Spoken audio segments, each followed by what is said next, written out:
Welcome everybody to the True Crime Museum. We're privileged and delighted to say hello to Ricki Thomas, the author who's provided us with the correspondence for the Love Richard exhibition, all about Richard Ramirez. Ricki, welcome.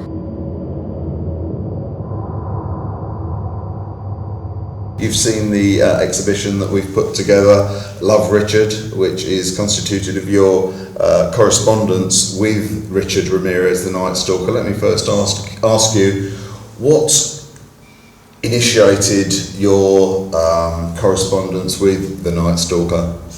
I've always been fascinated about him. He was killing when I first got interested in serial killers.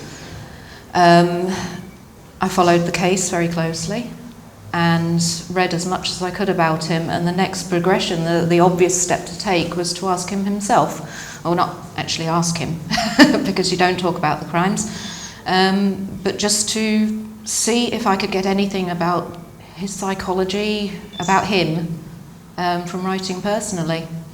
I suppose it was a moment of madness making that first letter, and I didn't think he would respond, but he did, and it surprised me. When you wrote to him, were there other potential candidates that you were thinking of writing to? Why was it just Richard Ramirez? He's my study as an author. He's my lifelong study. I'm sure I'll still be studying more about him if I get to 80 or thereabouts. He certainly does hold a fascination for many people interested in crime, and we find that at the True Crime Museum we have lots of visitors, and I will choose my phrases very, very carefully on this one, especially female visitors who have a strong, I wouldn't use the word affection, but I'd use the word interest and attraction to him, perhaps. He's a good-looking guy, or he was a good-looking guy. Not inside, obviously, but yes, I think that's where the fascinating. Ted Bundy's the other one that women in particular like, because I don't see it, but apparently he was good-looking too. I think that goes a long way. I think that Richard probably, if he'd chosen a different path, he could probably have been a model, and a very successful one. Evil has always existed. The perfect world most people seek shall never come to pass. He was a charismatic person in court, and attracted what can only be described as groupies. Yes, he had groupies, and I find the whole situation with them bizarre, because I mean, even one of the jurors fell in love with him. It's like you're hearing about these crimes where he's mutilated people and he's killed them in cold blood, and then they're fantasizing about him, and I find that so interesting, intriguing. Why would you do that? But permit the impertinent question, did you find him attractive when you wrote to him? Yeah, but not in a way when I would ever. I mean, he's a good-looking guy, and I can appreciate that he was good-looking, but for me personally, no, I didn't ever fancy him, is probably the word. Yeah. No.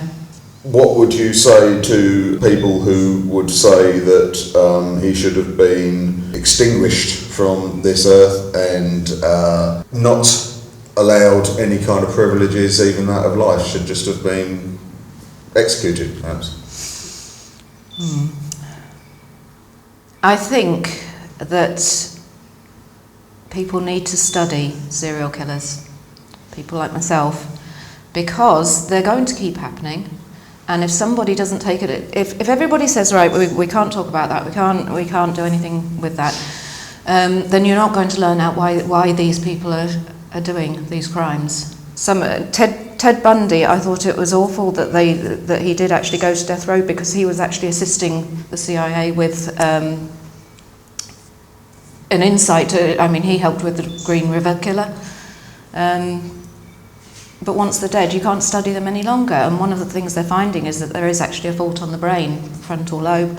And, we need to research this. You need to, because it's going to keep happening. And Ramirez himself had a traumatic, troubled childhood in which his cousin Mike showed him photographs of mutilated women in Vietnam who he had killed, raped and so on, and taken photographs, and then came home to show the 12-year-old Ramirez those photographs. He also shot his wife, Mike shot his wife in front of Ramirez. I believe he was about 12 years old at the time, which must have been traumatising. Not to say that that is in any way an excuse for the horrific crimes that Ramirez himself went on to commit, but in some way it could be contributory, would you say? I think it absolutely was. I think that the cousin Mike was almost as guilty. 12 is a very formative age. It was around about the age when Richard was becoming sexually aware, and he recalled the blood spatter from Mike's wife hitting him. He was covered in it. He'd just seen her shot in the face, point blank, and then Mike boasting about it. And of course that's going to affect a 12-year-old, not necessarily in the way it did affect him, but obviously that's going to be a really traumatic thing. And the fact is he didn't tell anybody it had happened. He didn't tell anyone he'd been there because he was protecting his cousin. And so he never received any form of counselling or talking it through. It just became this thing in his mind, seeing the pictures of rape victims in Vietnam. And it escalated that many serial killers will need the death part to achieve sexual gratification, and that just became his thing. He enjoyed the torture and he enjoyed the mutilation because it helped him achieve what he needed to in that department. So the content of the first letter, what did you make of that? He was quite... I thought it was quite cold. It was clearly a standard response that he would give to all the thousands of people who wrote to him. It was unremarkable, but it was an invite to write back. Right. And that was a goal as far as I was concerned. Over the course of the letters we did get more involved in that. Obviously he was asking me more questions, many of which I didn't want to answer and many of which I didn't. I didn't send him anything that he was requesting because I wasn't prepared to go down that route. Right. I wasn't his friend, I was researching him, and ultimately I stopped because he made me uncomfortable. It's interesting that you use that comment, you weren't his friend, because he writes on some of the correspondence, your friend I know, Richard. and he was saying love Richard, and I was like, well, you know, I found that quite bizarre. What was he getting from the correspondence? I have no idea. Maybe someone who wasn't throwing themselves at him. I don't know, but I was just surprised every time another letter turned up. I was just surprised, and especially the one where he'd made me a card. A handmade card, and that was sweet. Somebody who's killed so savagely, then hand making a card. it's just odd. What insight do you think you got into his mind through the letters that you received? Definitely a psychopath. Definitely a psychopath. He was twisted, he had fetishes, and that was fueled by the fact he was locked in a cage 23, 24 hours a day. Had nothing else to think about but himself and these people who write to him, and I think it was probably a good life for him, really. He wasn't able to go out or anything, but he was enjoying his fantasies non-stop. Right. All the time he was locked away. His attention needs were being met through the correspondence. And he must have felt so powerful through that, and there he was. I mean, serial killers are glorified, and he was one of the top dogs. Yet you've also commented, when I spoke to you earlier, you said that you felt you were writing to a human being rather than a monster. Yeah, because that was how it became, because the more he opened up, he stopped so much asking me for things that I wasn't prepared to give. Naked photos, footprints. He wanted footprints of me and my son. And no way. Do you think you'd write to anybody else on death row or any other serial killers, perhaps in this country? In this country, I wrote one letter to Stephen Wright, who's the Ipswich killer. Who didn't even get it. It was sent back, and apparently no letters can get through to him.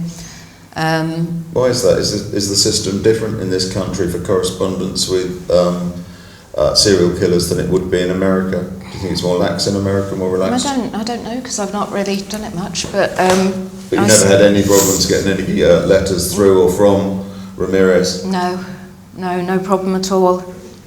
Including some, I wouldn't say graphic art, but fairly graphic art and some fairly suggestive poetry as well. Yeah. Or some fairly pornographic poetry, let's call it what it is. I didn't read that when it first came. I got through the first paragraph, and it wasn't until I brought the letters to you that I read it and thought, oh, actually I'm glad I didn't read it before. Just to clarify with our viewers, it was a extremely erotic piece of, I'm not sure if we call it literature. Did he write it, I think, and then asked his correspondence and asked you to complete it, presumably to fuel his fantasies?